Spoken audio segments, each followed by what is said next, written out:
That's not great. That's obviously not great for this situation right now. As Cardinals did not play well, and we'll see what happens here moving forward, but not a good run for them. What's on deck presented by Chesterfield Fence and Deck, the sign you have the very best. ChesterfieldFence.com. Cardinals Padres coming up tomorrow night as they open up a 4-game series, 6:45 first pitch, 5:50 for our coverage. Redbird Rush half hour begins after the 5:30 news right here on KMOX. They are a Hall of Fame company, MVP talent. That would be Chester.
year since 2005. 314-645-1387, MorelliTuckPointing.com. News, traffic, and the latest on the Redbirds. This is the Redbird Rush Hour on KMOX.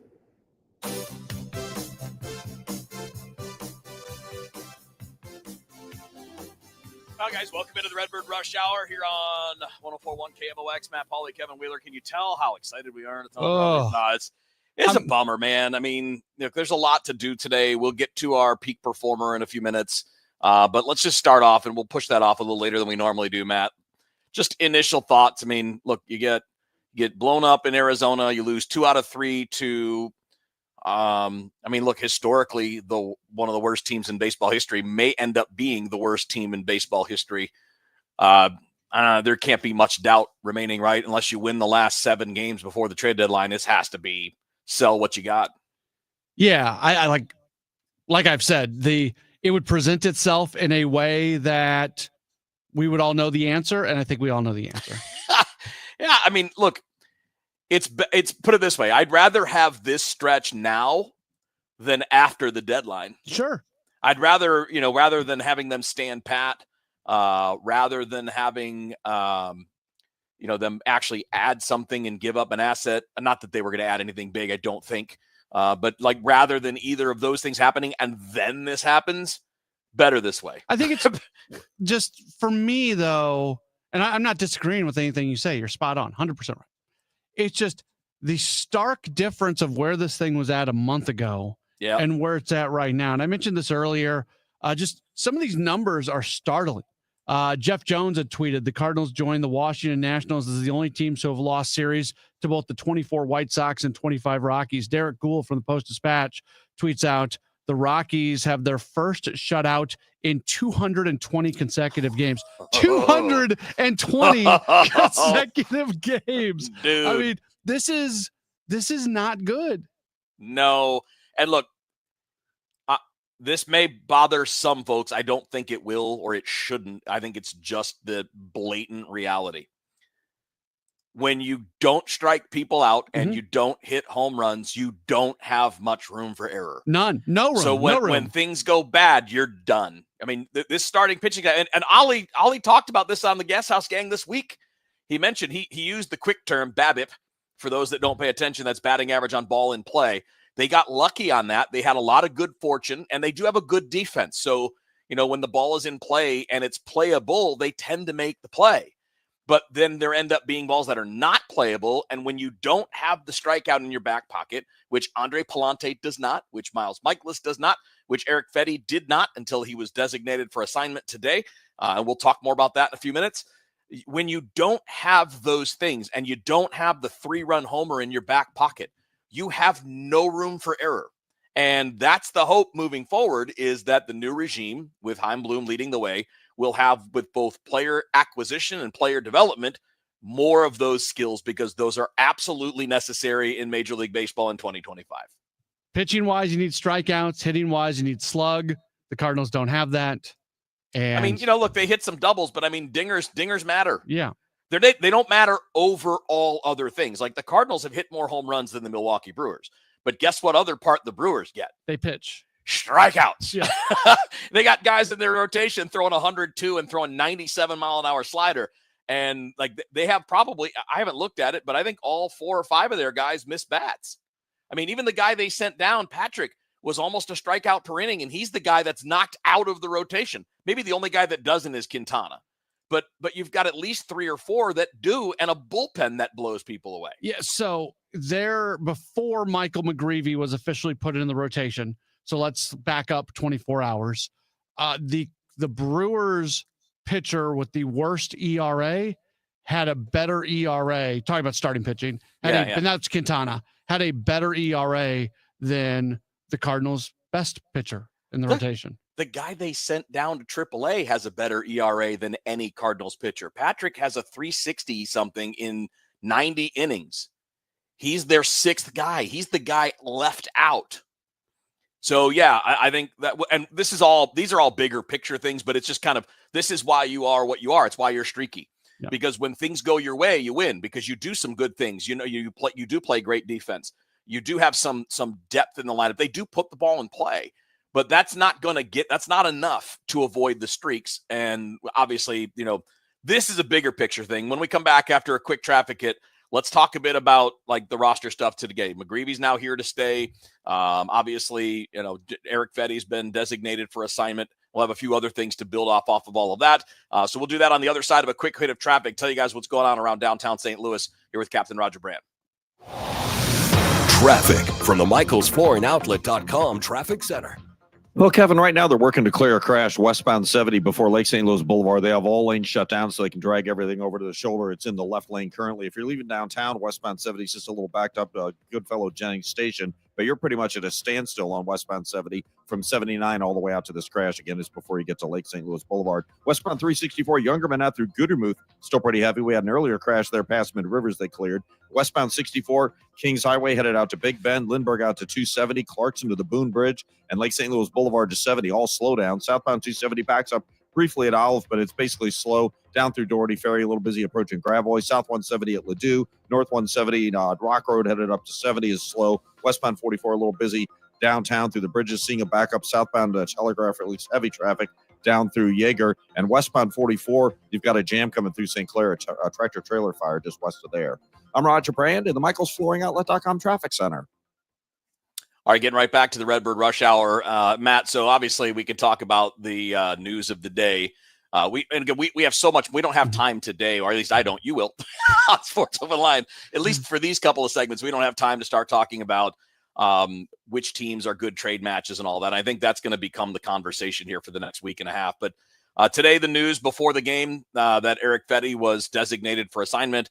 They may still trade him. He may end up going through waivers and being claimed. He may end up going through waivers and being released outright.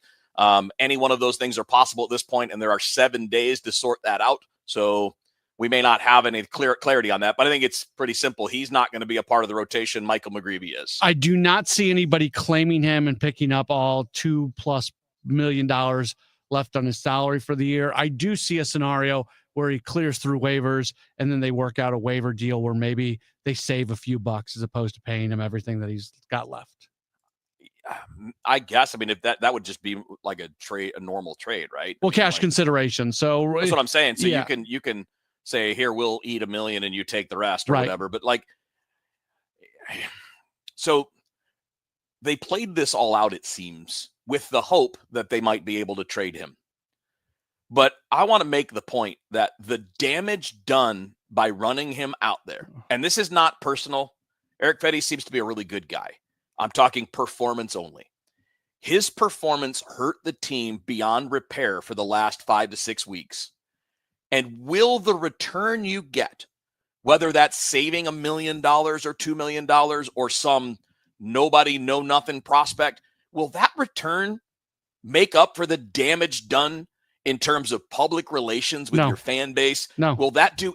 I mean, it's got to hurt ticket sales when people see that you're doing the same thing that's not working over and over again. And now it's not just him. I mean, there's 3 rotation guys that have been brutal, but he's been the worst of the 3 for the last 5 or 6 weeks.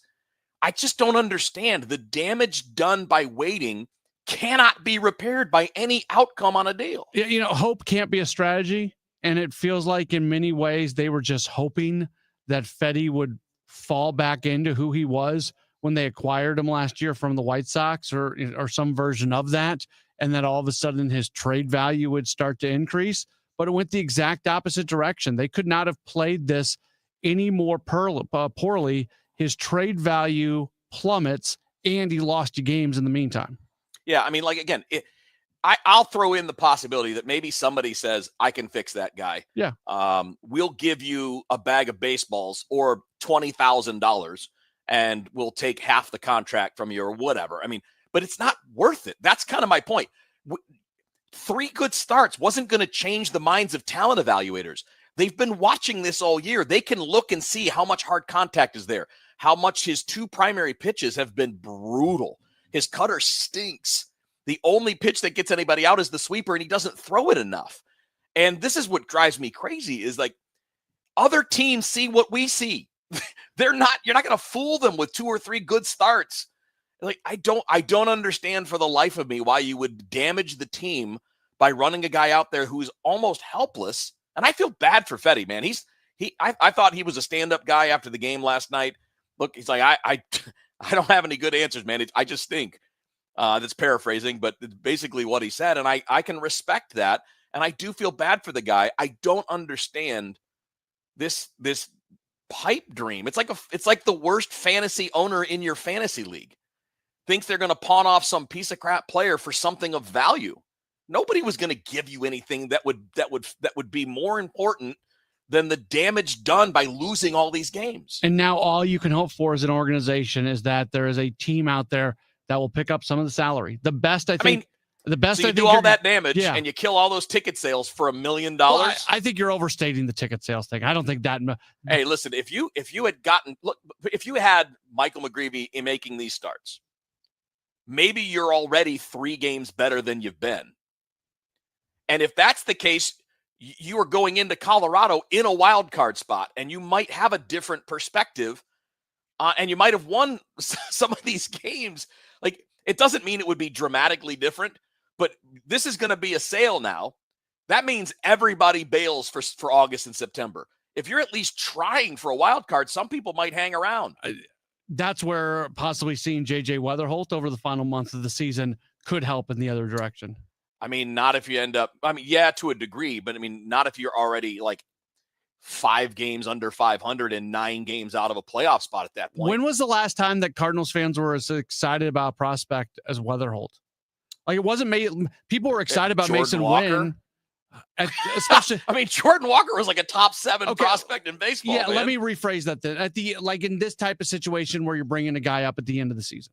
Yeah, I don't know. I mean, that's going to be an interesting thing. And look, I'm a huge Weatherholt fan, and he will be a popular Cardinal.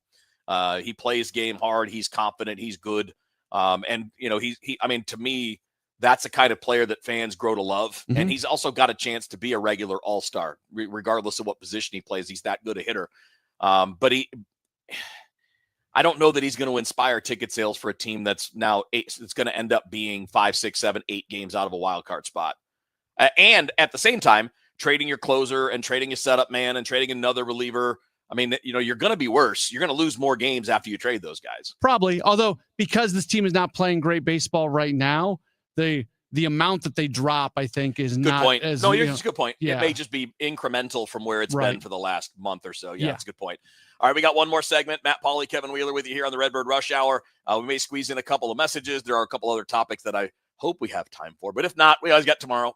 Oh, no, we don't. Well, we got a short one tomorrow and a short one on Friday. But a little because it's a later start. We'll figure it all out. He's Matt Pauley. I'm Kevin Wheeler. It's the Redbird Rush Hour on KMOX.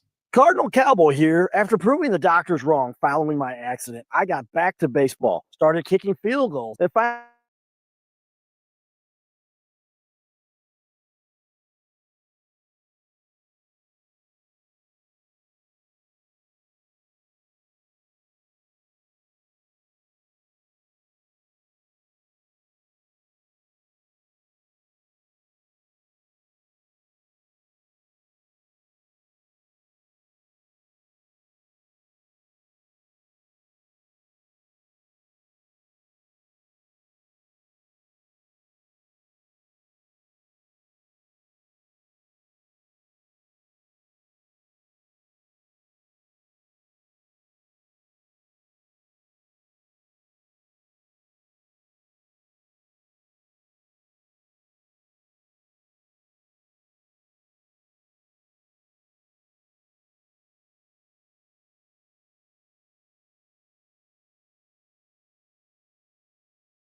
Kevin Wheeler with you here. It's time for the Game Day Men's Health Peak Performer. Get back to the top of your game with Game Day Men's Health.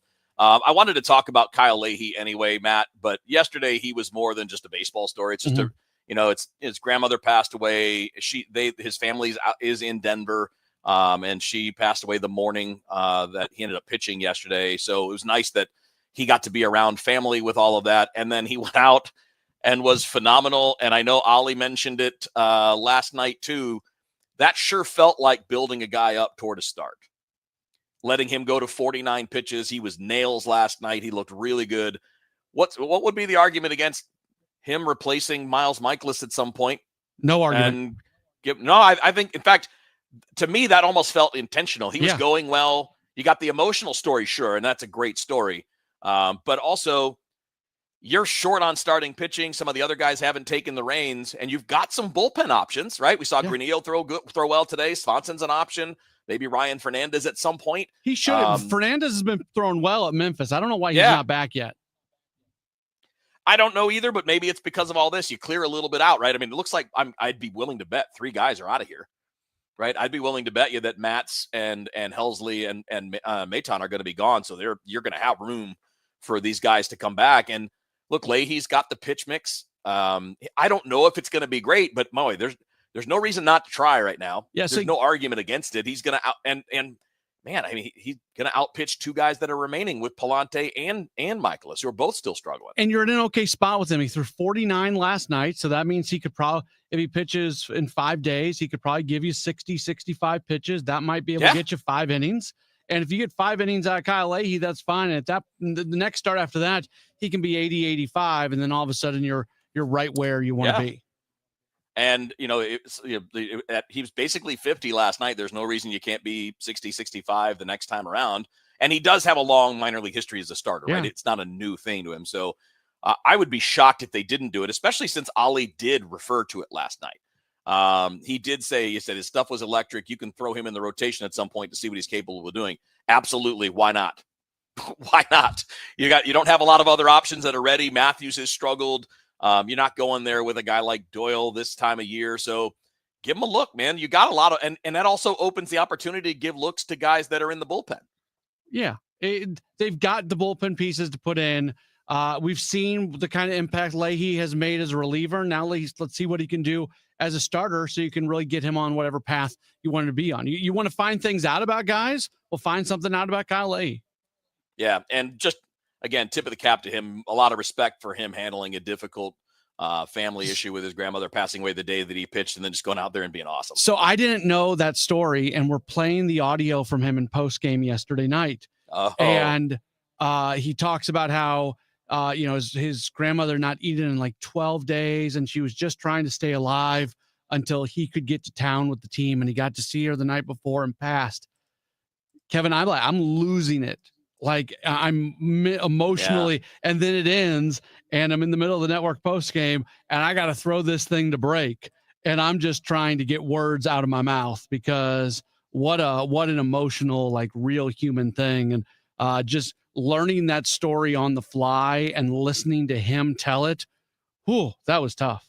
Yeah, absolutely. And again, a tip of the cap to him. That's part of the reason why he's the peak performer today. But he also pitched great, and I really want to give him a look late in the year as a rotation piece. Again, it's a 2-month tryout. Why not? Yeah, see if it doesn't go well, he can relieve. Like that's the only downside, right? Yeah, you're finding things out about.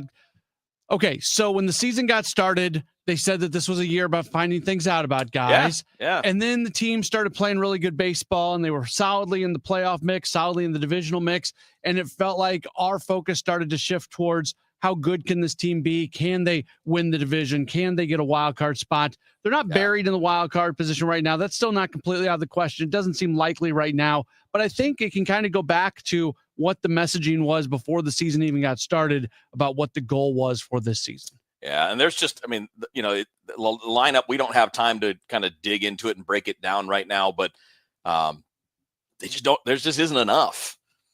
You've got a couple of guys that hit a little bit that are out, and the guys that are hitting in there now, they're not, like Contreras hasn't been real hot lately, although he had the big day the first day in Colorado. That was really nice. But Herrera's he's not been bad, just, not hitting for a lot of power at the moment, but he just got off the injured list or whatever. Like, there just isn't a lot there to talk about. There's no change in the lineup or batting order that's going to kickstart it. It's just going to be a matter of get to, what is it, August 16th? Yeah, is that the weather hold date? So that's the date or something like that. It's mid-August where you can bring him up and he'll still be eligible for Rookie of the Year next year, which does matter because you can get compensation, high draft picks if he finishes either Rookie of the Year or in the top of the voting. So hopefully we'll get a peek at him too. It'd be kind of fun to do it. Maybe goose the team, goose the fan base a little bit, and then use that as the jumping off point for next year. Because if you know he's going to be a part of it, that can help your planning. Start to see what it's going to look like. That's what they did with Mason Wynn 2 years ago. Right, they waited until after that date. Wynn wasn't part of the Rookie of the Year conversation, but what if he would have been? Then it would have been good for the Cardinals. All right, buddy, we're going to wrap it up. Have fun on Sports Open Line. Looking forward to that. And obviously, Cardinals and Padres start off a 4-game series tomorrow, which will cut this show a little short, but we'll still check in with each other tomorrow as well. But Sports Open Line is coming up after the top of the hour with my buddy Matt Pauley here on KMOX. Hi, St. Louis. This is EJ Turner, one of the 6 certified arborists with Timberline Professional Tree Care. Spring and summer in the St. Louis area can mean severe weather and storm cleanup for homeowners. Fallen branches or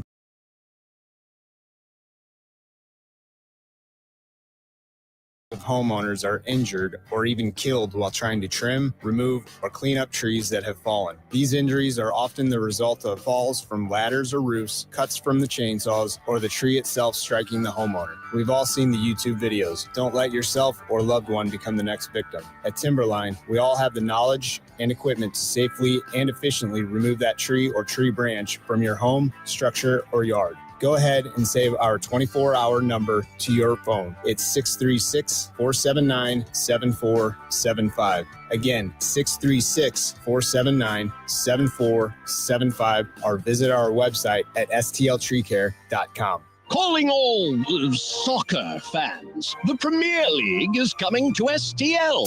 St. Louis City SC will host English Premier League giants Aston Villa Football Club. Wednesday, July 30th, 7:30 p.m. at Energizer Park. Reserve your seat for this historic match now at stlcitysc.com/tickets. Wednesday, July 30th at 7:30 p.m. That's stlcitysc.com/tickets.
Downtown at the Arch, the feels like is down to 98.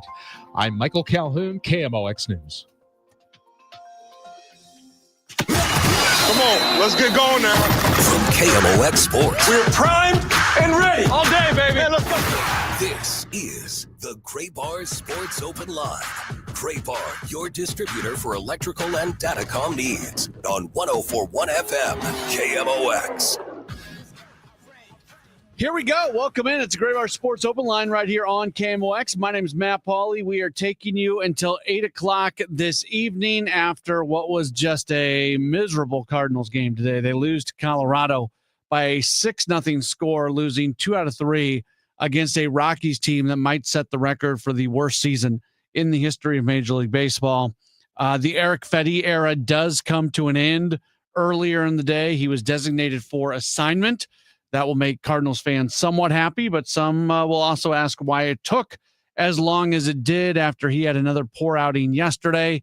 And Cardinals just seem like a team right now that the way they're playing at this very moment does not seem like a team that's still got a run to the playoffs left in them. That does not seem likely at the moment. They are not in a position from a standings standpoint where if something miraculous happened that they couldn't find themselves back in that conversation. But right now, based off where they're at in the standings, but more importantly, the way they're playing here recently, it's not a good spot to be in for this club. And you feel like the focus is already starting to shift to 2026. Again, welcome in. Gray Bar Sports Open Line. If you want to chime in, you can do so by calling, texting, tweeting. If you call or text, the phone number is 314-436-7900. 314-436-7900.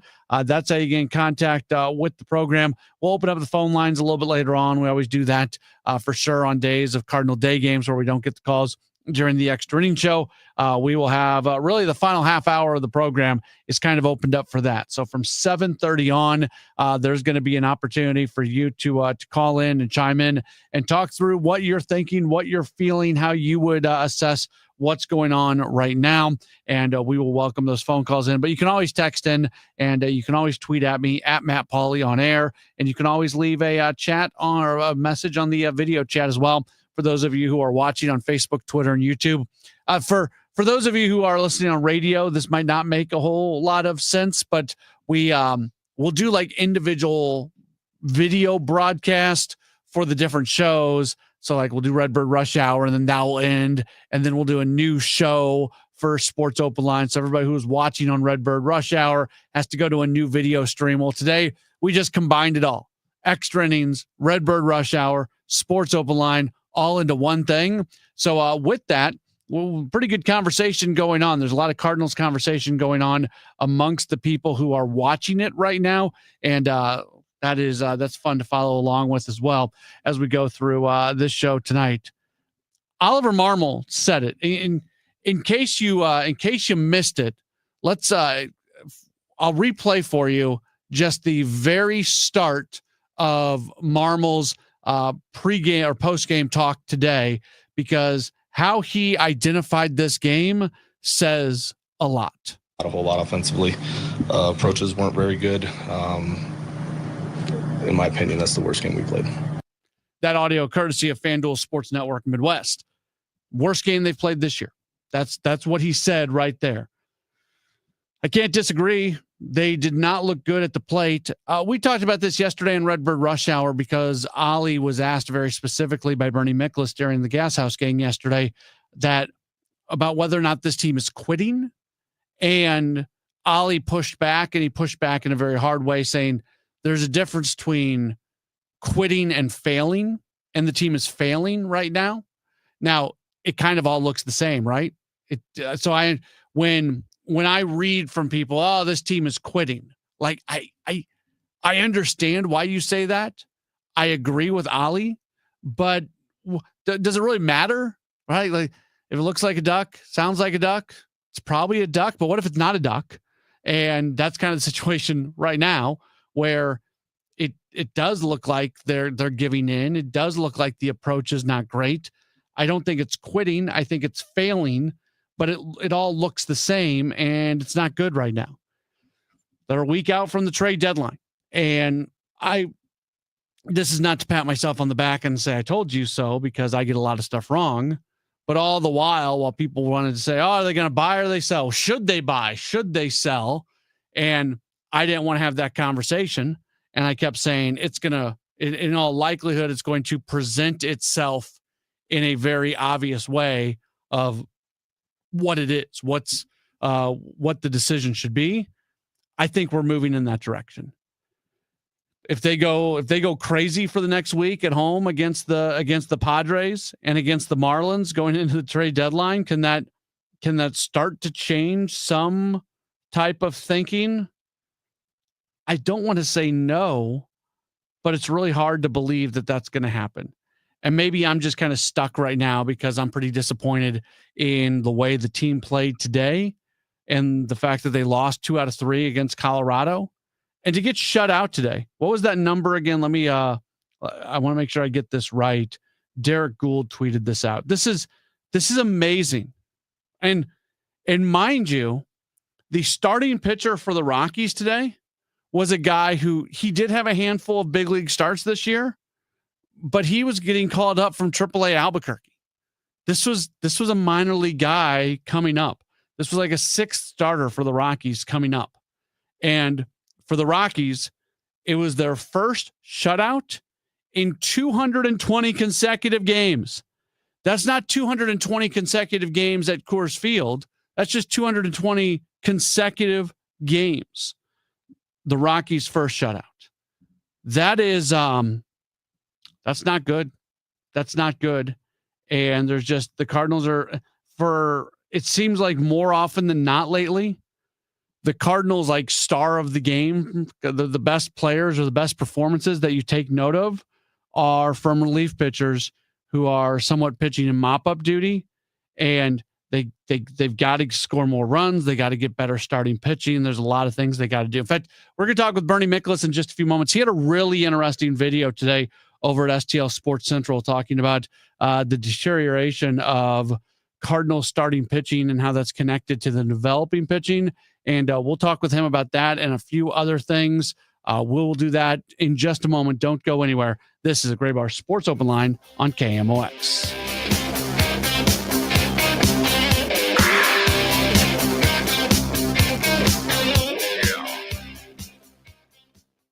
Paul's new drone startup just lost its most genius computer scientist. We just lost our best genius to some new genius who's got a genius new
FM, the same great station with even better sound.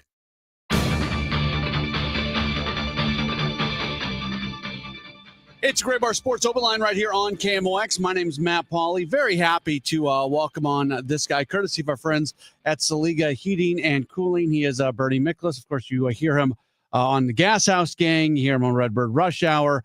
He's part of the team over at STL Sports Central with written and video content, doing Cardinals territory with Katie Wu, doing the podcast, the show that he does with Will Leach. So lots of stuff going on. Bernie's all over the place, and he joins us right now on Sports Open Line. Hey, Bernie. Hey, what's going on? By the way, since you mentioned Matt, Will Leach will be with me and Chris Ranji tomorrow on Gas House Gang, and then Mike Schilt's going to join us at 12:45. Okay. So we have Leach and Schilt in the same show. Just wanted to throw that out there. All-star lineup coming up tomorrow on Gas House Gang. Yes, sir. Looking forward to it. I guess we'll have a lot to talk about, huh? Yeah, we do. I loved. Okay, so I watched your whole video today on where the Cardinals have gone wrong in terms of developing pitching, and I read the column that you wrote post the Fetty thing, and a couple things jumped out at me that I wanted to really get on. First off, I encourage everybody to read your column, but there was one stat that you gave that just floored me. It was on Eric Fetty.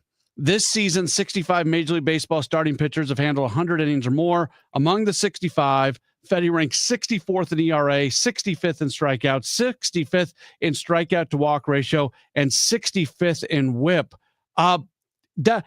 Basically, I can read that paragraph, that sentence, Bernie, and say that Eric Fetty was the worst starting pitcher who had kept a job this year in Major League Baseball. Yeah, I mean, anybody who's been watching the Cardinals knows that, he just went way off course. He was pitching pretty good for a while, but he's just gotten bombed away here lately. But so you say, well, he's pretty bad, isn't he? And that's why I kind of threw the stats out there because, he was more than bad. He was, I would say, literally the worst starting pitcher in the major leagues. So, and I have to say, man, I know, I'm not going to want to turn this into like a let's beat up John Mozeliak session. But I mean, the fact is, it took John Mozeliak till, July the 23rd to finally do something about it. And basically to finally open up a rotation spot for Michael McGreevy. And you have to say, man, the irony is rich because the Cardinals on this road trip were 1-5, and the other starting pitchers beside McGreevy had a 12.60 ERA. He was the only guy that pitched a good game, and that was the only win. And so I'm thinking about all this, and I'm like, you can't make this stuff up. I mean, they finally put him in the rotation, and he's the only dude who pitched well and with a lot of maturity and poise and skill, and he should have been in that rotation, as you have said, and I think the whole KMOX family has said a long, long time ago. And that leads right into your video today, where you really kind of traced back the history of what has happened here in terms of developing pitchers and where it has fallen off and how good it was under Jeff Lunau, and the organization never really updated the model, and then all of a sudden other teams were doing other things and other teams were being smarter. You mentioned the Brew. To me, it's amazing. Not including McGreevy, but all the other starting pitchers who have been in the rotation this year. The Brewers' worst starting pitcher by ERA is Jose Quintana, and he's better by ERA than the Cardinals' best starting pitcher by ERA. I mean, it is remarkable. And you even got into it, which I think a lot of fans need to hear. This is not the case of the DeWitts being cheap. The Cardinals actually have invested a very significant amount of money into starting pitching. Yeah, I have an account at Spot Rack, which is a salary tracking site, and so I can get better salary information breakdowns. I just wanted to kind of give the background on that. So, in terms of individual salaries this year, Cardinals starting pitchers, if you add it all up, individual salaries, and it's the salary used that baseball uses to calculate. The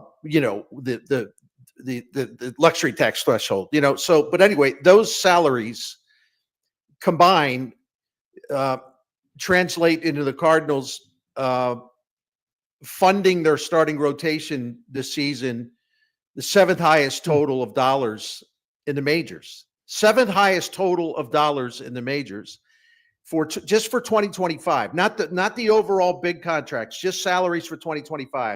There's only 6 teams that have spent more on starting pitching this year than the Cardinals. And so here it sort of sums it all up. I mean, the Cardinals have funded this rotation to the point where it's the 7th highest in baseball this year, and yet the rotation ERA is 26th in baseball. So, they're not getting value for the dollar. They're not even close to getting value for the dollar. And yet we spent all off season and even during the season, and we spent the last couple seasons, frankly, fans like screeching for Bill DeWitt to spend more money. Why? I'm going to repeat this again, because I always said this. Why in the world would you want John Mozeliak to throw more money away? Now, we can start talking about it when Chaim Bloom takes over, but the biggest problem the Cardinals have had is they lost their way in developing starting pitching, and that forced Mozeliak to go rush out and scramble and try to put a rotation together every year. And he ended up in effect overpaying, and they still have one of the worst rotations in baseball. And yet there's still some people. If you stop the proverbial man in the street, a bunch of them would say, "Oh no, they need to spend money on pitching." Well, maybe starting with the new guy taking over, but not with this regime. I don't understand it. I really don't understand people sometimes. It's remarkable. And you just think about the contracts that have been handed out to the veteran starters, going back to the Miklasz deal, but Kyle Gibson and Lance Lynn last year. The Gray contract has been okay. He's been especially good at home. And I mean, he's been good. But outside of that, when you think about the veteran starters that have been brought in or have been extended, it has not been money's well spent. Yeah, the Cardinals had, when they from 2012 through 2019, like I said in the video, the Cardinals had all kinds of, homegrown pitching talent. I mean, it really, really remarkable when you look at it. They had, of course, Wainwright was around, and I give them credit for Wainwright because he was the Braves drafted him, but the Cardinals developed him. But these are all homegrown guys, 2012 through 2009. Wainwright, the young Lance Lynn, Carlos Martinez, Michael Wacha, Jack Flaherty, Jaime Garcia, Shelby Miller, Joe Kelly, Luke Weaver. And then you have the relievers like, Trevor Rosenthal, Kevin Seager, Seth Maness, Jason Mott, and others. I mean, they the bulk of their pitching, like the most substantive part of their pitching over that long period of success was filled by people that they had drafted and developed. And then you fast forward beyond that, and they've really developed no one here in the last, since Flaherty had that really good year in 2019. McGreevy's like the only guy that they've developed that looks like he's a good pitcher. And they wouldn't even bring him up this year, despite the fact the rotation starting like in late May began to fall apart. Let me finish you off with this, Bernie, because this was my main thinking point when I was watching your video today. If the Cardinals previously led the way in being smart, where they use technology better than anybody else, and now they have fallen off where they've been passed by just about every team in baseball. I know that Chaim Bloom and some other really smart people come in here, but as we watch baseball continue to evolve, where do the Cardinals go to once again be true leaders in the industry? Well, listen, I'm not saying starting pitching's their only problem. I just say it's their biggest problem because it's been allowed to fall apart for years and years in terms of not developing your own. And they have to get back to that. And I think that begins the turnaround. I think that I don't have any idea, no doubt whatsoever, Chaim Bloom, but maybe even more importantly, the people that he's hired to oversee all of this. I have no doubt that they're going to have what they need, and they're smart enough to do what they need to do to turn this thing around to where the Cardinals, I can't sit here and say, well, they'll be the envy of Major League Baseball for their starting pitching. But there was a time, like I mentioned in the video, where I had a conversation with Theo Epstein, the Cubs general manager at the time, and they had just won the World Series, about a year before. And Theo, I said, well, I must make you feel pretty good. You overtook the Cardinals. And he was humble about it. He said, no, actually said, I'm really bothered by something. And I said, what's that? He said, we can't figure it out. I got 8 people in the front office, and we're trying to figure out What is the secret? How do the Cardinals keep finding these pitchers and developing them? And we can't do it. We don't know what the secret sauce is. And I mean, so they were the envy of the industry back then. And they have to work towards getting there again. And I think that this new regime will take them there a long way. You know, whether it's to the very top as far as developing pitching or not, I still think they'll be among the very best in the majors at doing it. But that also is going to take a little time. He is Bernie Miklasz. Again, he'll be on Gas House Gang tomorrow with special guest Will Leach and Padres manager and former Cardinals manager Mike Schilt. That's going to be coming up tomorrow at the noon hour. Bernie, always appreciate your time. Before we let you go, can you tell us about Saliga? Absolutely. Saliga Heating and Cooling's been taking care of the Miklashes since, I'm going to say 16 years. Sometimes 16 or 17. It's been so long, and that's a good thing. This Daikin Comfort dealer has taken beautiful care of us. And listen, that's nothing new because they've been taking care of generations of St. Louis families all the way back to 1927. And it's a beautiful thing because the Saliga family has continuously owned the business. Dan Saliga is the fourth generation owner operator of this proud family business. And I love the tradition. I really do. I think it's fantastic. Family owned and operated for nearly 100 years. Saliga offers free estimates and financing options and still has the best and most trustworthy customer service in St. Louis. We have found them to be beyond reproach when it comes to their integrity, their honesty, the way they deal with you. They'll look for cheaper solutions for you. They're not going to try to talk you into anything expensive. They want to earn your respect and your trust and the knowledge and professionalism. It's all there. And one other thing before I go, they have a maintenance program called the Priority Club, which will save you money by extending the life of your current equipment. And that has been our case. So big time recommendation for Saliga Heating and Cooling. To find out more, go to SaligaHeatingandCooling.com. Thank you. The Bernie Miklasz Report on KMOX is sponsored by Saliga Heating and Cooling, a Daikin Comfort dealer. The success you've already had matters at University of Maryland Global Campus because we're a school for real life. An accredited state university, UMGC lets you earn up to 90 credits toward a bachelor's for prior learning and relevant life and work experience, or transfer up to 12 credits toward a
0. The choice of a lawyer is an important decision and should not be based solely upon advertisements. Cards manager Ollie Marble joins the Gas House Gang every Tuesday at noon.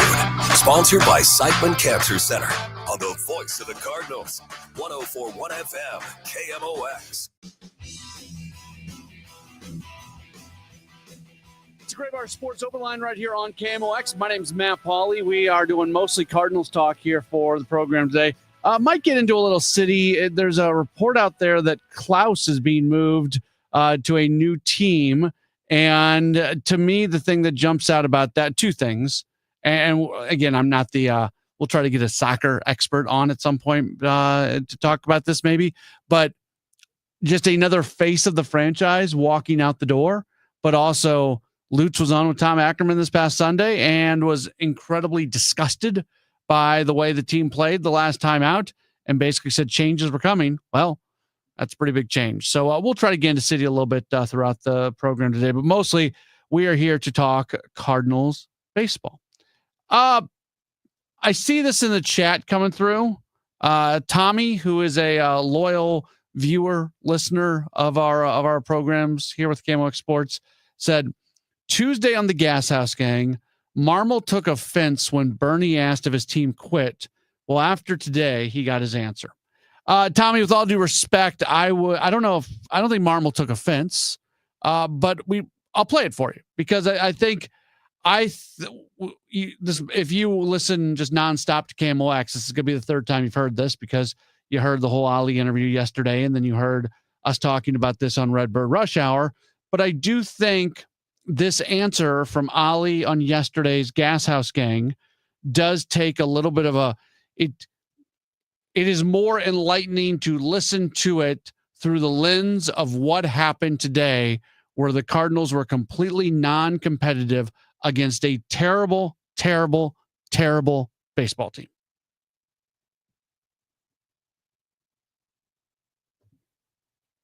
No, I just think we got our ass handed to us early, and it was hard to come back.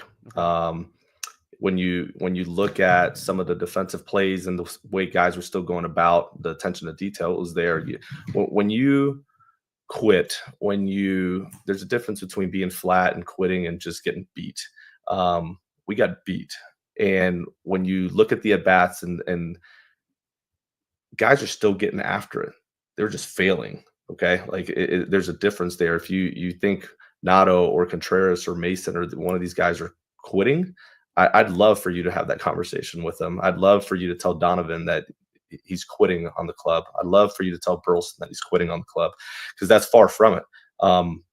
Did they get beat? Yes. Were there at bats that just looked ugly and the lack of execution? Absolutely. But using the word quitting, that's a strong one for me, because that's something this group hasn't done at all. Did we give up a ton of runs early, and that's deflating? And when you do it for the third day in a row, you're like, holy crap, what's going on here? Absolutely. But you still have to separate offense from the pitching and still do your job offensively. And I don't feel like we did that well. But I wouldn't label that series as these guys quitting. That's far from it, man. Even the clubhouse meetings, the hitters meetings in between each one of those games, man, if you could hear the players and their commitment to fixing it the very next day and their inability to do so, you wouldn't label it as quitting. You just wouldn't. So I agree, it was ugly. I hated every second of it. Every player hated every second of it. But we failed that series. We didn't quit. Okay, so that was him talking about the Arizona series specifically, and then the team does not play well. And I know here's another bit of audio you've probably heard multiple times, but let's once again listen to Ali for his first few moments of his post-game today, the audio courtesy of FanDuel Sports Network Midwest. Not a whole lot offensively. Approaches weren't very good. In my opinion, that's the worst game we played. When you're down early, how much does that zap the will of the team? Yeah, it's part of it. We've done it a decent amount after the break. It does take it out of you. You have to be able to separate it. That's part of just being mentally tough. You've got to separate what's going on that side of the ball and still take productive at-bats and keep your approach. But I felt like today we veered from that. Anything you can put your thumb on as to why? What's the timing of it? No. How about related to that, the timing of it? I mean, this is obviously a spot in the schedule where the front office is looking. All right, so that's kind of an idea right there, and he did at one point today, again, that audio courtesy of FanDuel Sports Network Midwest. He did say that from an approach standpoint today, it didn't look good. I don't know, like we're mincing words at this point, right? I know I'm responsible for this because I'm the person who's responsible for putting together the topics that we discuss on this show. Does it actually matter? Does it actually matter if the team is quitting versus the team is failing? Two different things. I guess it matters in the sense that you don't want to see players quit. That's an important thing. These are professional ball players representing a city, playing for a team that you love and you're passionate about. So yes, you do not want to see them quit. But from an actual on-field product standpoint, not worrying about that intrinsic stuff. From a on the field, in the game standpoint, just flat out failing, getting beat versus quit. It looks similar. It looks similar. I don't question the character of most of the guys on this team, if any of the guys. Am I close to it in the sense that I have conversations with these guys in the clubhouse? Yeah, sure. I guess. Like I wouldn't say they're my friends. Like I ask them questions. I'm around them, and that's the extent of it. I don't think that access changes my view or my take on things.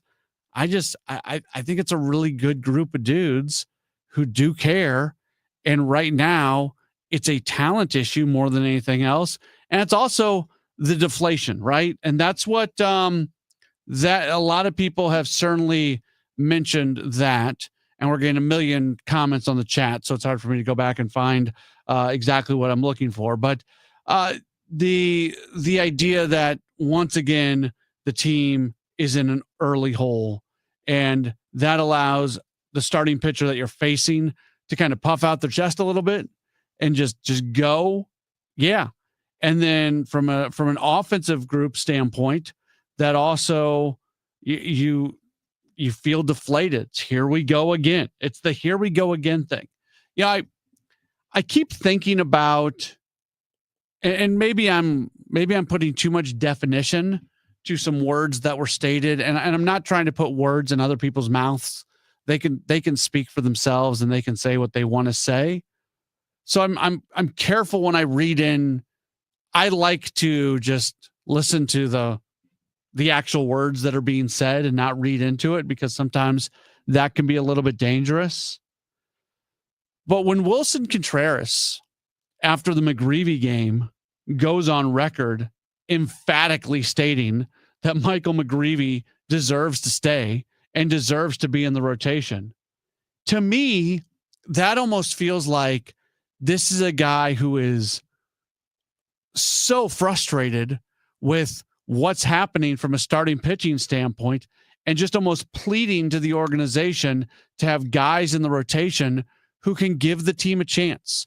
Because right now, like this is the bottom line on this. 100% bottom line, including Eric Fetty, who's no longer in the organization. Including Eric Fetty, the Cardinals just have not been getting competitive starts from 60% of their rotation. 3 out of the 5 dudes were not giving you good starts. If the minimum you want out of a starting pitcher, we use this term all the time. We say it all the time. And it's a thing where we're lifting people up when we say it. Well, he gives you a chance. He's a guy that's going to keep you in the game. That's the minimum of what you need from a starting pitcher, that they keep you in the game. Sometimes we probably lift that up too much. Sometimes we look at the guy who goes 5 innings and gives up 3 runs, but you're still in the game. We vault them up a little bit too much, because when you extrapolate out 5 innings, 3 runs over and over and over again, it's a really bad season. But we lift up the 5 inning, 3 runs guy. That's what we do. The Cardinals are not even getting that. That's the minimum that you need from a starting pitcher. A guy who can give you that more often than not. And that's not happening.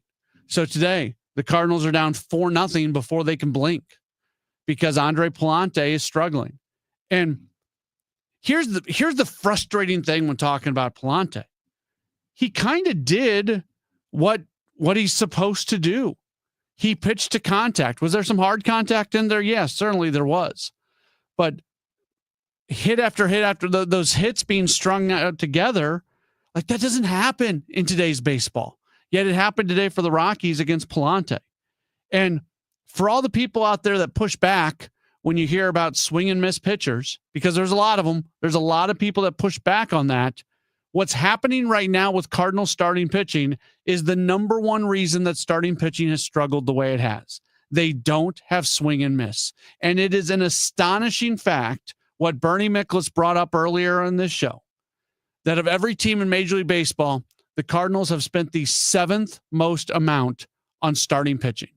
Now, a lot of that is connected to Miles Michaelis on a big contract. Eric Fetty was getting paid. Obviously, Sonny Gray is getting paid. But the good teams, they develop starting pitching. The Milwaukee Brewers like 24th in how much they've spent on starting pitching, and they don't have a guy in their rotation with a lower ERA than the Cardinals' best guy, basically. The Cardinals have to develop starting pitching that can produce at a somewhat high level. And at the very least, they got to have every dude in the rotation being somebody who can keep you in the game, because they got too many guys right now not keeping you in the game. This is a Gray Bar Sports Open Line on KMOX. Home title theft. It's on the rise, and it's devastating if it happens to you.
Just a couple minutes here left in hour number 1 of the program. We'll have an opportunity. You know what? Actually, here's what we'll do. Because we added a guest in the 7 o'clock hour. I wanted to talk a little bit about this city situation with Klaus evidently being on his way out. So our friend Matthew Rocchio is going to join us about 7:35. We've got Danny Wexelman, a St. Louisan from ESPN, who's going to be with us at 7:20, talk baseball. So after the 7 o'clock news, that's when we'll open up phone lines, and you can get in here if you want to talk through everything that you're seeing with the Cardinals, as it's just not real good. Cole Bassett's left foot, loyal viewer of what we've got going on, says on the chat, the Cardinals losing 6-0 at Coors is like getting sunburned in a snowstorm, statistically improbable and emotionally damaging. I like that. That is our comment of the day so far. Well done on that one. It's just not good. It's just not good. Text message from 314 says, I sound like a broken record. Cardinals are not going anywhere. I don't know what I'm saying that I sound like a broken record. I'm dealing with the current situation. And the current situation is significantly different than where this team was at not that long ago. So, and I know there's going to be some people who scoff at what I'm about to say, and that's fine. There's a lot of people who just did not believe in this team at all and thought that this was always going to happen. And that's fine. Right now, you are looking to be right if things don't turn around. But it wasn't that long ago that they were coming off that 3-game series sweep of Cleveland, and they were sitting with a record of 47-38. That was on June 29th. They wrapped up that series on Sunday, June 29th. And had there been some red flags that went up before that Cleveland series? Yeah, absolutely. They got outscored 11-0 against the Cubs in the final 2 games of that 4-game series after they'd won the first 2 games, scoring 16 runs over the first 2. But you kind of forgot about those 2 final games against the Cubs once they swept through Cleveland in what felt like a really good series and a very important series for this team. And then that's when things started to go bad. That series against Pittsburgh, when they got swept, that feels like the beginning of what this team is going through right now. And I'm well aware of the fact that there was a series win in there against Washington, and that's good. It felt good in the moment. But if you look at where this team was on June 30th, before they went on that losing streak and lost 3 straight games against Pittsburgh, and where they are right now, it is it's a situation where they've just not won enough games. They were right where they wanted to be. And like I've said, if something miraculous happens, and maybe it doesn't even need to be a miracle, if all of a sudden stuff just starts to click again, it's not like they've been buried so much that they can't get back into the wild card race. They're 3.5 games out of the wild card. But I'm not over. Like I'll bring that up. That's not going to be the last time you hear me say that. But that's not what I'm concerned about at the moment. What I'm concerned about is their ability to play good baseball and their ability to win games. And right now, they're not playing good baseball. Right now, they're not winning games. And it comes at a key moment where you've got decisions to be made, and you don't want to miss out on an opportunity to improve yourself organizationally by being able to sell off some players if it's just not going to happen this year. And that's the decisions that are being made because it doesn't feel like it's going to happen this year. This is a Graybar Sports Open Line on KMOX. Tom Ackerman for Busey Bank and Building Community.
Tonight, 77. For Friday, a few spot thunderstorms, otherwise sunny with a high of 95. The record, by the way, 108 from 2012. Right now, we've got sunshine. It is 92 downtown at the Arch. I'm Michael Calhoun, KMOX News. Welcome back to the Gray Bar Sports Open Line. Once again, Matt Pauley on KMOX. Continuing to take you through this evening. Cardinals had a tough one today. Had a tough series. Had a tough road trip. They're back at home tomorrow. They're going to match up against the San Diego Padres. We had Bernie Miklasz on in the 6 o'clock hour. He'll be part of the Gas House game tomorrow. He mentioned the guest list for tomorrow includes Will Leach and also Padres manager Mike Schilt, the former Cardinal manager, is expected to be on with the Gas House gang coming up tomorrow. Appreciate the comments from the real third man talking about the Cardinals, and still has a lot of optimism, saying the Cardinals could be the 2022 Philadelphia Phillies, saying the Cardinals could be the 2024 Detroit Tigers, saying the Cardinals could be the 2023, I assume he means Diamondbacks, wrote Razorbacks, but I know what you mean. Diamondbacks, teams that were in a really tough spot and turned it on late and eventually made a playoff run. I mean, they could. Do I think they will be? Like, I haven't closed the door to this being a playoff team, and I know there's people who are laughing at me saying that, but this team is incredibly flawed. The possibility of this team going on one of those runs does not seem likely. And to set things up, and here's the other thing. I talked about this a little bit today with Kevin during the Redbird Rush Hour. And this could sound weird and crazy and wrong, probably, because I wouldn't even totally buy into this. If they start trading some pieces off, the way some of these area groups, so the way the teams played here recently, how much of a step back do they actually take? I would be excited to see some of the younger relievers get a bigger opportunity, and that's going to happen if a Ryan Helsley and a Phil Maton and a Steven Matz get traded away. If you want to join us, this is the opportunity for phone calls, 314-436-7900, 314-436-7900. How are you feeling about things? Obviously, the Cardinals are in a not so great spot right now. Text message comes in from Teresa. Says the Cardinals team is deflated, but they still have spark and pride. Given the chance, could do wonders. I've seen it before. They have to have better starting pitching or they will be sliding away. It's so important to me. Says what aggravates me is it's not been tended to when it needs to be. It's not an Oliver Marmol problem. You can see and hear the frustration in his voice. Yeah, I would tend to agree. I think you can hear the frustration in his voice. I'm sure he was pleased that the team does move on from Eric Fedde to give Michael McGreevy that opportunity. Not so much the Fedde part, like that sounds like a personal attack. It's not that, but it's an upgrade. It is an upgrade in the rotation. McGreevy gives you a better chance to win than Fedde. Are there going to be other areas where the Cardinals can upgrade while still potentially selling at the deadline? Let's grab Mike, who's giving us a call. Hey, Mike, you are on Sports Open Line. Hey, how you doing? Hey, just a couple quick things, a couple thoughts regarding the Cardinals. And I've been a DeWitt apologist for quite a while. But do they have any idea just how poor they are at public relations? I mean, this is an internationally known brand. They're actually that socially awkward friend that you have to take to a dinner party, and you cringe every time that they speak. It's horrible. I mean, they can't get their messaging right. They change it midstream, or they just completely get it wrong. I mean, this timing, like everybody else has said, this club was probably the only people who wanted to give Fedde a chance. They've taken a playoff team, or at least somebody on the cusp, and took that away just for whatever reason to keep running Fedde out there. And I'll give him credit for the way he handled it. And that, that's the first thought on that. Do you have any idea why are they hiding Bloom? And can you tell us any idea, or do you have any idea what kind of a guy he is? Because nobody seems to know. And I hope it's not I hope it's somebody who can relate to the fans. And the last thing, is on Arenado. A lot of people don't. I guess the thought process is you can't trade him now. It's easier to trade him in the offseason. And I completely disagree, because that was your main goal this offseason, was to trade him. And you couldn't do it. And he's done nothing to make it easier. So you've got the Dodgers sitting out there who are desperate for relief help and at third base.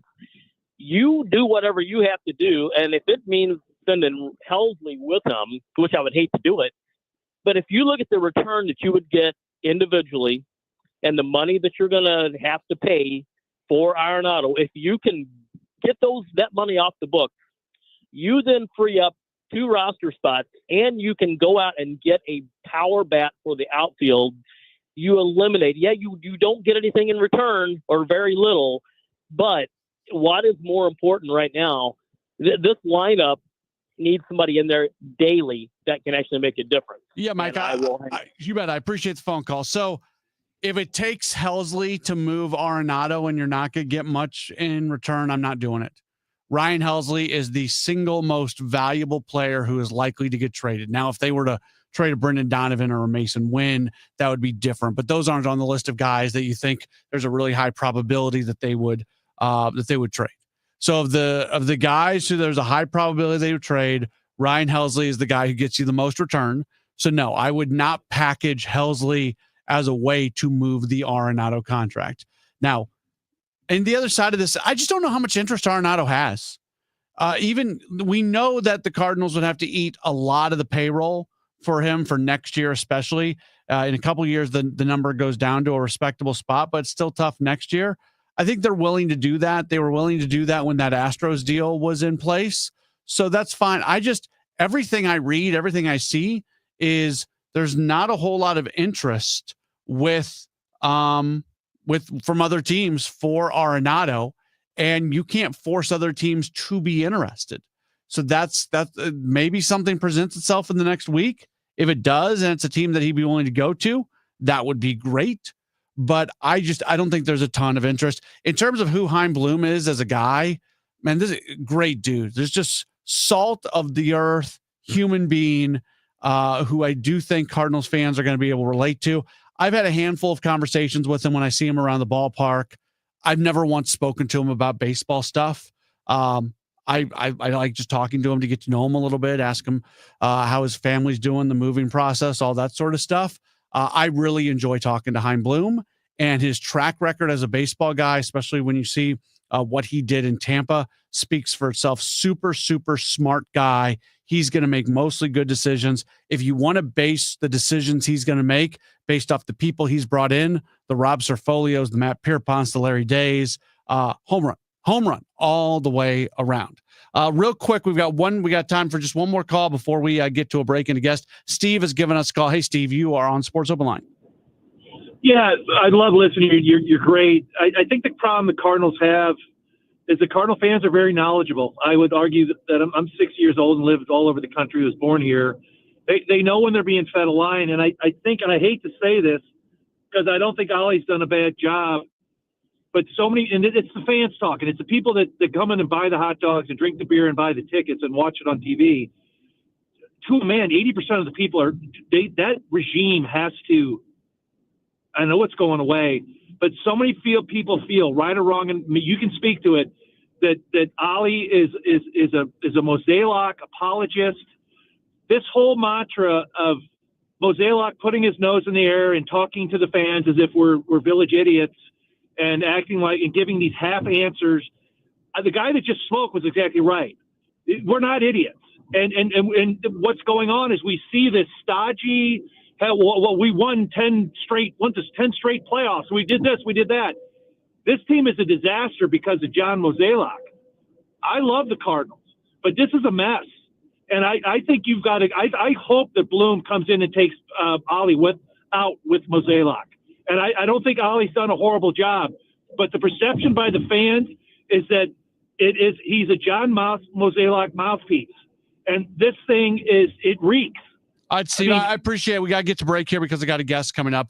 I think we've seen in the last week or so, more longer than that, where Ollie has made it very clear that he wanted McGreevy in the rotation and he didn't get it. They are not always like-minded.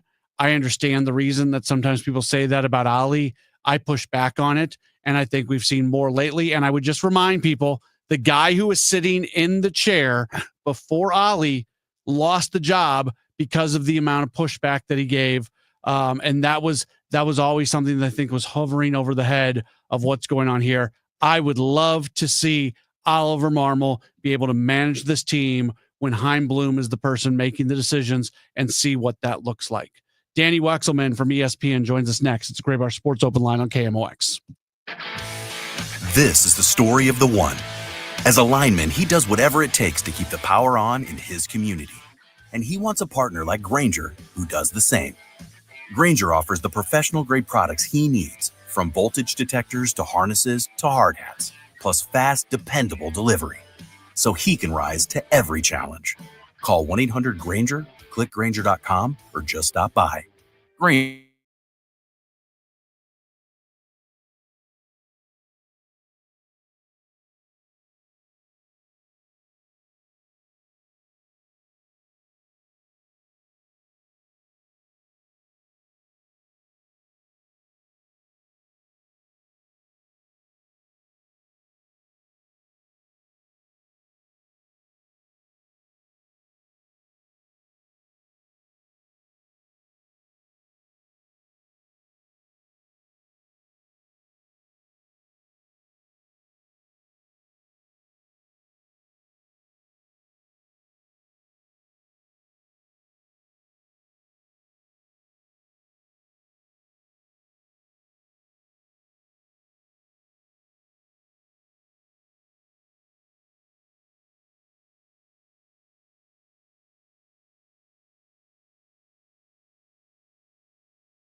You.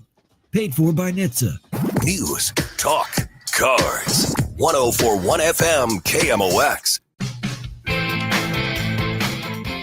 Graybar Sports Open Line continues right here on KMOX, your home for the Cardinals. They play day baseball today, so we've got a full show tonight.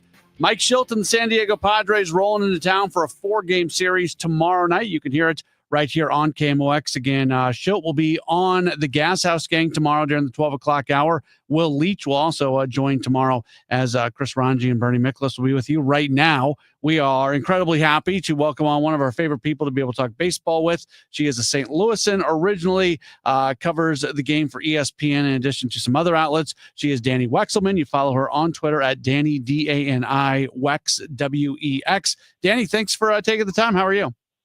Oh my gosh. First of all, I love to be on with you guys. Sorry it's been so long. Thanks for being patient with my schedule. And please do me a favor and tell Will Leach I said hello and I miss him. And he's such an icon. So I'm happy to be here. I'm happy to talk ball with you. He is the best. He is a regular contributor here. So we're glad to be able to know him. So you're obviously originally from St. Louis. You talk to people in St. Louis, friends, family, and everything. The folks that you're talking to, what are they feeling right now about a Cardinals team that just lost a series to a very bad Rockies team? Sad. I think sad is probably the first word that comes to mind. And the text that I get from my friends and people who work in the industry too is upsetting and frustrated and confused. It's like basically like the 5 stages of grief. I feel like if you're a Cardinals fan right now. And I think what's the worst part about this is that the pitching staff has the worst ERA in baseball. And this team, there's no other team in baseball that strikes out more than them. So on both sides of the baseball, the Colorado Rockies are an embarrassment to the game right now. It's their year to be that team. And then to get shut out by them, you got swept by the Diamondbacks who just finished an awful series wrapping up. Like it's massive confusion to me. And it's frustrating because it was really just a month and a half ago, this team was in second place and they looked like a club that could contend for a postseason spot. So man, I'd say it's a bit depressing right now watching a loss like that and suffering through it. Probably worse so for the team. I think Ollie Marmol probably said it best, their worst loss of the season. But yeah, it stinks. Yeah, for the Rockies, that was their first shutout victory in 220 games. Yeah, like you know what we're saying. Like they are unfortunately the team. They fired Bud Black early in the season. That made zero difference. And their pitching staff again has the worst ERA in all of baseball. Their starting staff has the worst ERA in baseball. And then their offense leads the league in strikeout percentage. So the additions of those, like by my math, makes me think that this is something that should have never happened. And it's a Cardinals team that has an average offense. Their starting pitching staff is really struggling. It's one of the worst in baseball. They have a good bullpen. They have good defense. But yeah, it's not a situation you should be seeing. And that stinks, right? Because I feel like this is kind of the nail in the coffin. Like, I don't think this is a true representation of who this team is at all. But now if you're John Mozeliak and you're that front office, like, unfortunately, I think this solidifies the direction that you're heading and the pieces that will be leaving. And Chaim Bloom comes in next year. We just saw a draft where they drafted a ton of power arms and strikeouts. The team doesn't have a lot of that. The team doesn't have a lot of home runs offensively. Is that maybe kind of thing number one for Chaim to just change out the profile where some of these things that you need to be a winning team, that they get more players with those attributes? Yeah, man, it's so frustrating because I feel like their offense is a juggernaut. Like, they are average. They put the ball in play. They do struggle in the power department, but like they can hang. And so you have to remember with Chaim coming from Boston, he did a really great job, not only with their prior drafts, but the development of some of their young superstars right now. That's all Chaim Bloom. Like, a lot of the infrastructure there in Boston is from him. And so I do think that'll translate to the Cardinals. And I think that number one, like, you've got to have pitchers who have swing and miss stuff in today's game right now. And maybe this changes. But right now that's what you have to have. And unfortunately, the Cardinals are one of the worst teams when it comes to strikeouts. Their starting staff has the third fewest strikeouts, right? It really kind of revolves around that because you're just setting the tone. The bullpen, they're the star of the show right now. And unfortunately, like, that doesn't matter if you can't score runs. They've got I think, -4 run differential, which means not only are they not scoring enough, their pitching staff isn't preventing them, right? And that's just a recipe for disaster. So I do think Chaim did a wonderful job in the draft. I think this was a big deal for him because this is going to be the first group of guys I think he really has his fingerprints all over. And then it's up to the farm system. And I think there's been criticisms of the farm system and the job they've done in recent years. And so I am hoping that they can kind of get back on track with this new class. And I'm pretty fond of this draft class. A lot of these guys I've known for a long time, known them since they were 13 or 14. Sorry about the honking. So I'm excited about the group that they have, and I think that they're going to be better than people expect. They're looking up at all but one team in the NL Central, but at the top of the division, you have the Brewers and the Cubs. And I think most people can look at the Cubs and say that's the most talented roster in the division. But the Brewers now have the best record in baseball. They don't have the most talented roster in baseball. How, and we ask this question every single year, but how are the Brewers doing what they're doing? They are one of the best teams to draft and develop. And I'm kind of lucky because I get to see David Stearns firsthand with the New York Mets. And I kind of get to see how he thinks. He makes himself available to the media. So you kind of understand what he did so well with Milwaukee and why they are able to keep pace every year. It's not that they're the sexy team. It's not that they're doing anything that's so extraordinary. But Jacob Mizorowski is the perfect example of why this team is so good. The development of him, the development of his pitches to come in at a big league level. And he made Seattle look silly yesterday. I know they didn't get the win, but he made them look silly. He made the Dodgers look silly. He makes everyone look silly. And he's a young kid. And so I think he's the perfect guy to look at and understand why Milwaukee does so well. And I'll tell you this, Pat Murphy is a no BS kind of guy. And he, in the beginning of the year, was like, hello, these are not the standards with which we hold here in Milwaukee. Get your acts together. Christian Yelich is returning to MVP form. If Sal Frelick can be healthy, he'll be a huge contributor there. But they're doing it without Devin Williams, without Willie Adames. I thought they were dead in the water. And here they are. They just play really good baseball. But the concern for them, I think, is the amount of innings on their bullpen. Like, that's like the only glaring red flag I see. Otherwise, like right now, today, they could win the World Series. Then that was kind of be my next question. I don't remember a year, and I know the Dodgers are the World Series favorite, but it feels like maybe 6, 7, 8 teams have a possibility of going on a playoff run and going all the way, with it seemingly being wide open. I don't know if you agree with that or not, but that's how I view it. How impactful can this upcoming trade deadline be, where all these teams are going to be looking to find ways to get incrementally better? Yeah, and unfortunately for the league, the Dodgers are going to get some guys back healthy that essentially acts as a free trade deadline acquisition. They got a bunch of guys in the bullpen who are coming back. And so you have to think about it that way too. It's not just the guys who will literally go team to team, but there's not a ton of meat on the bone right now because there are so many teams that are competing for a postseason spot. That's the expanded playoffs for you, right? It's a good thing for the league. Probably bad thing for the front office is trying to figure it out. I think John Mozeliak will have a pretty easy time putting Ryan Helsley in a position to get a really great return. I even think Nolan can still get a great return, even if it's 6 months later than they were hoping. And I kind of think about what would have happened if Nolan would have been traded and they were able to get a swing and miss type guy, or at least get a pitcher who had some power stuff. Like Sonny Gray is the only guy they have in that starting staff that has been of any value of them right now. And I get it. They're developing. Like I'm all in. I'm sold on that. But I would have wondered what would happen if they could have traded him.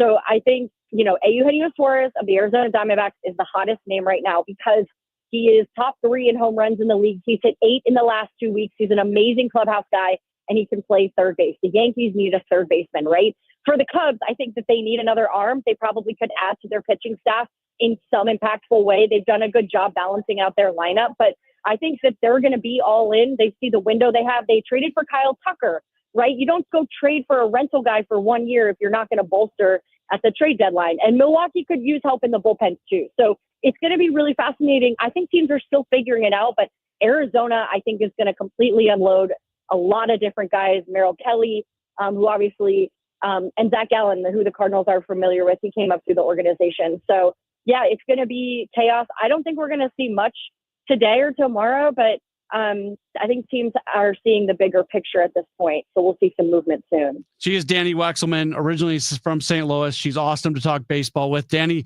thanks so much for taking the time. Enjoy the deadline, and hopefully we can talk to you again down the line.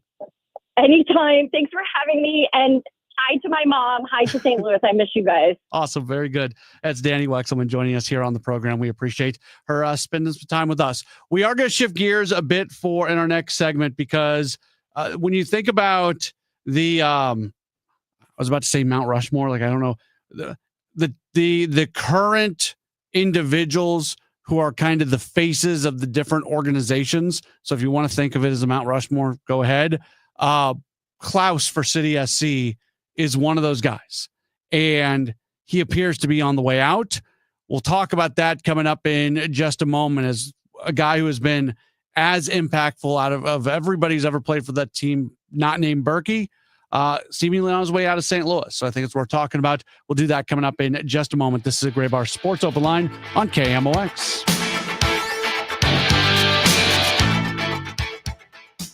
Hi, this is Charlie Brennan, along with Dr. Colleen Bosler from the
Major Ollie Marble joins the Gas House Gang every Tuesday at noon.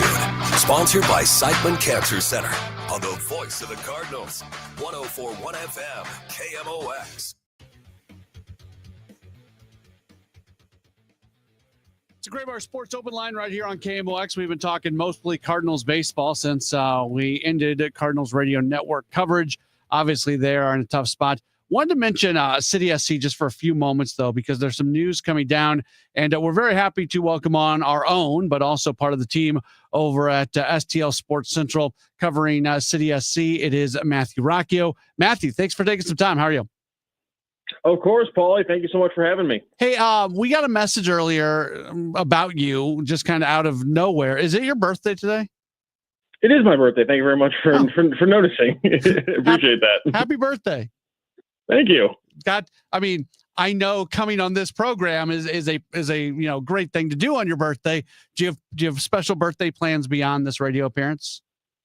No, I'm actually doing a little work on some city stuff. I'm going to sit down and eat some Chinese food and watch a movie with my lovely girlfriend, and I'm going to enjoy and I'm going to make a guest appearance on KMOX. Can't do much more on a birthday. It's a perfect birthday, really. All right, there you go. So this Klaus thing. Explain this, because it kind of we heard Lutz here on KMOX on Sunday morning basically say changes are coming. He was disgusted with the way they played, and a few days later, Klaus is out. Are those two things connected at all? Yeah, it's hard not to focus in on the timing, and especially something that jumps out to me is that the personal professional relationship with Klaus and Lutz goes back a very long time. We've heard Lutz and Klaus both talk about how they've known each other since he was very young. And so the timing of it's interesting to me. I will say there have been some rumblings about some teams in Brazil coming after Klaus about a week or two ago. And while that nothing else grew off that, I do wonder if maybe this is just, like you said, kind of a coincidence kind of thing, because I know on Sports on a Sunday Morning with Tom, he said the only person who had like an acceptable game in Dallas was Berkey. But just rewatching that game, I don't know if Klaus would be one of the players that he would list off as having an effort or a laziness issue, at least not for the first 60 minutes of the game. He didn't drop off right after the goal was scored, which I know was Lutz's big thing. So I know the timing makes it seem like it's connected, but all of these factors make me think this is more connected to value, contract, and those kind of things. All right, here's your question from somebody who doesn't know enough about soccer. The Club Leon FC, is this a step up from MLS? What kind of club is he going to? What kind of impact are they expecting out of him? So I'm seeing what that's being talked about as we translate it. Now, obviously, Google Translate is not always perfect, but Google Translate is telling us that this is to kind of be in the rotation at the striker position. And yes, Club Leon is a bigger club than St. Louis City SC. Most of the top half of Liga MX, which is the Mexican league, are bigger clubs. You can see that most of the time in how they match up in the League's Cup and things like that. So Club Leon is a fairly large club, and I think he would just kind of slot into a rotation at the top based on what I'm seeing from the tweets and what I look at their roster. I get stuck on this way too often, so you could just tell me that I'm wrong and tell me to shut up, and that's fine. But to me, this feels like another move where one of these original faces of the organizations, the Parkers, the Nowitzkis, the Vasilevs, now the Klaus, like the only guy that's been a face really from the beginning that's still around is Berkey. And it's good if it works because you're trying to make the team better when you're replacing players. But at the same time, for people who fell in love with this team in year number one, it's kind of like, well, where did all those guys go? Yeah, it is kind of a bummer. But at the same time, I think the funny thing about Lutz's comments this past weekend with Tom is that this team was built to hit the reset button after 3 years if they wanted. And that's why when he mentions all those players who have options, there's just so much roster flexibility that comes up for this team at the end of this year. So while I know it feels like that, and you're definitely right, and that's something that I've seen a lot of fans kind of put out that same thought. But at the same time, you just have to look at the plan here, and it's clear that based on the contracts they've been giving out and the contracts they gave out when they built this team, they wanted to be able to pivot if they had to after 3 years. And maybe this is the start of it. Klaus, finishes out his original contract after this year. He has an option, but he is playing well, and his value could be at one of the highest they think it ever will be. And so make a move there. You have some striker depth with Besher and Seti, who have been forced to play out of position. So again, the value aspect, the positional aspect, I can see why this move is being made. The emotional aspect does kind of throw me off. Again, I'm going to ask a dumb question because the roster designations that go along with MLS, Klaus had the designated player tag, right? Is that correct? Do I have this right? Yes. Okay. Yes. Go ahead. Does this create an opportunity then for a high-end player for you to be able to use that tag, if that's the right way to ask that question? So it would open it up for this transfer window, most likely in this next winter window in January. They were going to open up that a designated player slot either way, because how it works is that while he is a designated player now, if he were to accept or if the club were to take his option for 2026, the way that the MLS roster works out is that because he's technically on a different contract, or it's not the original deal when he accepts the option, they would then be able to buy him down to a TAM level player, which would then open up the designated player slot. So it would give them flexibility if they want to spend big money in this window, but that flexibility will be allowed to them in January. And I think that's material because they've already spent upwards of $6 million in this transfer window. And I personally don't know if, even with a sale of Klaus, depending on how much money, if they would go out and spend the money that would require another designated player contract. Do you think they will in the offseason? That's live because everything becomes open. I think it's 19 contracts technically end at the end of 2025. Almost all of those have options. So there's so much roster flexibility. At that point, you could also go in and look at contract buyouts for guys like Joachim Nielsen, who just can't get over the injury bug. Now, as I mentioned, contract buyouts, like most things, you have to think about two things. There's the cap, and then there's the cash. And while, players come in and this is what their cap money is, and buyout players allow you to free up cap money and it allows you to free up roster spaces, you still have to pay players the cash contract. And so you always have to keep those two things in mind when you talk about the next season. But no, undoubtedly, new window, potentially some player sales, they'll be able to spend some money this next January. Matthew Rocchio continuing to join us, part of the team here at KMOX, but also covers City SC for STL Sports Central. They bring in a couple new players as well. Devin Paddleford, also Songbin Jeong comes in. What should fans know about either of these individuals? So Songbin Jeong is really the big move. That's why they spent 1.7 or 1.7 million dollars on him.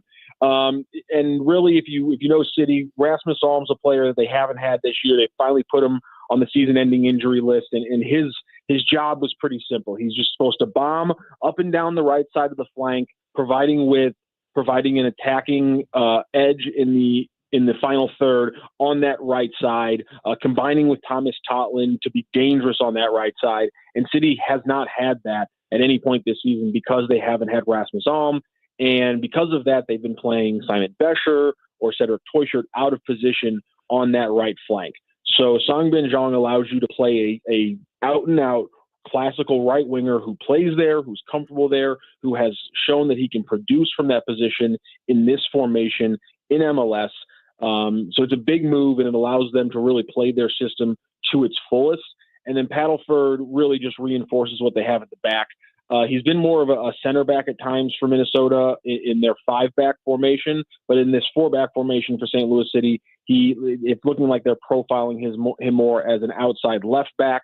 Obviously, that position has been in flux for the entirety of St. Louis City's existence. You have had Jay Reed this year. You've had Yaziel Orozco, who's had a couple big games, but getting another depth spot at the one position that's been in such transition for St. Louis City. I understand that depth. I am a little bit confused as to why they gave up a 3rd-round pick in the MLS Super Draft for a lone player, which is what Paddleford is, which means that he'll depart at the end of the season.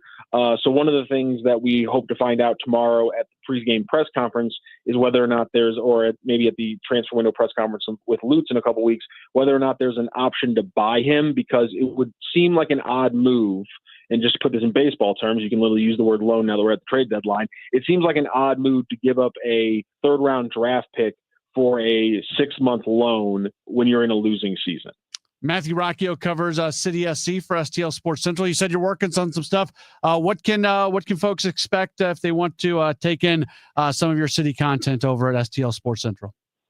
Tomorrow night we'll have a live taping of our podcast right from our studios. Me and Will Brad will be doing our weekly podcast, Boots on the Ground. And what we usually do is we'll take some look at some things that happened in the City versus Dallas game that you haven't really seen everybody else break down, because everyone else is going to talk about the goals that they happened. We're going to talk about the plays that could have led to goals but didn't, to kind of show you what's the good thing that City's doing, what's the problems that City's doing. So we'll have a live show right on YouTube under STL Sports Central live tomorrow, breaking down some City stuff. It'll be fun. He is Matthew Rocchio. We appreciate the time. Once again, happy birthday, and we'll see you here very soon. Thank you so much, Paul. I appreciate that. You have a great night. Very good. That's Matthew Rocchio joining us on the program, talking a little City SC soccer. Obviously, some complications. It's a complicated financial structure. A lot of people think baseball's complicated, and maybe just because I've sort of lived it in baseball, I'm more understanding of that than other things. But it's complicated when you get into everything that goes on with soccer, and it has an international touch as well, because you are moving players across leagues, where today you move Klaus and he goes to a completely different league. But I think it's a legit thing. People fell in love with this team in that first amazing year. And there were so many great personalities and people who endeared themselves to St. Louis sports fans. And a lot of those guys are long gone. You know, we've done the caravans each year with City. The first one we ever did, I wasn't there for it, but it was Klaus. And there was a huge, huge crowd for it. And those guys only need to stay there for a certain amount of time. Klaus stayed there and signed autographs and took pictures until the line was all the way down, just staying there forever. When I've done those things with a lot of guys that I mentioned, it's the same way. And in some ways, it feels like the personality of the team is left. And I think that's a challenge when the team is not winning. If the team's winning, then okay, cool. They upgraded the roster with better players. When the team's not winning, it's like, well, they could be doing this with guys that I have an affection for. So that's where the team is at, and they got to start winning at some point. That's the theme of this show. They got to start winning at some point. Whether we're talking about Cardinals or City, they got to start winning at some point in time. One more break. We'll come back. We'll wrap up this edition of a Graybar Sports Open Line right here on KMOX.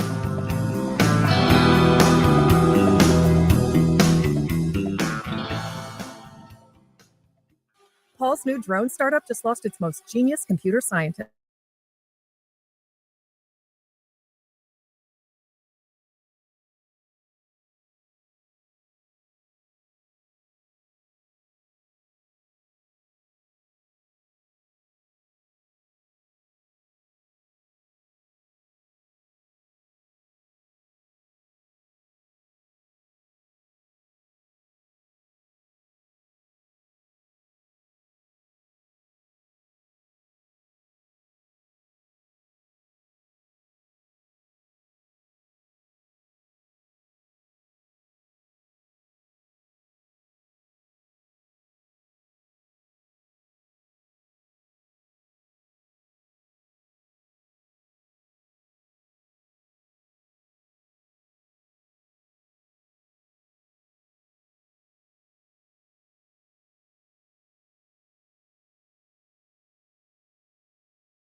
Lombardo. Visit LombardoHomes.com to learn more. Welcome back to the Graybar Sports Open Line. Once again, Matt Pauley on KMOX. Just a few minutes left in the show. We've got Cardinals baseball tomorrow night as they welcome in the San Diego Padres. Once again, a reminder for you that tomorrow's Gas House Gang during the noon hour, it's going to feature the hosts are going to be Chris Ranji and Bernie Miklasz, and the guest tomorrow, Mike Schultz, going to be on, former Cardinals manager, now manager of the Padres, and also Will Leach is going to be on. So it's going to be a heck of a show during the 12 o'clock hour coming up tomorrow. Hopefully you are tuned in for that. Quick update from the Memphis Redbirds as J.J. Weatherholt continues to destroy AAA pitching. Kyle Six is here. Kyle, we watched the videos together a moment ago. So Weatherholt, as Justin makes note of in the chat, has hit 2 home runs in this game today.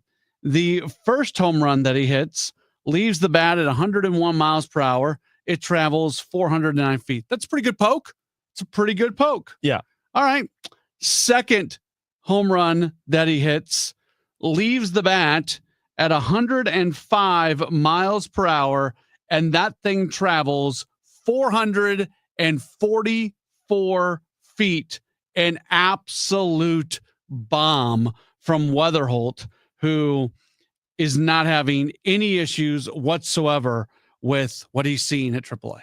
No, not at all. 444 feet. That'd be the longest homer for any Cardinals player this year. I know Wilson hit one 443 in Colorado over this road trip, Yeah. but what a impressive display from Weatherholt. 2 absolute bombs. I do like at some point in time, we're going to talk through things leading up to the trade deadline, and it feels like the team is en route to being a seller at the deadline, and that will get more defined as we get closer to that being the case. But then we're going to get to the trade deadline, and the talking point after that is going to be, do you give Weatherholt a chance? And I lean yes. I wait until you get past that date where he's still eligible for Rookie of the Year awards next year, because there's draft pick compensation that goes along with that. So getting him up 2 weeks earlier and then not being eligible the next year, that's not worth it to me. But the moment he's eligible, man, I get him up here. And I know it creates a roster crunch. But we'll see. Maybe it doesn't. We'll see what the roster looks like after the trade deadline. It might be able to present itself in a way that's pretty easy to do. But if he keeps doing this, you give him the chance to get his feet wet in the big leagues this year, so he's got a little bit of big league experience before contending for a job next year in spring training. Thanks for being tuned in. It's been a Graybar Sports Open Line on KMOX. Life insurance. Why are you putting it off? Can't afford it?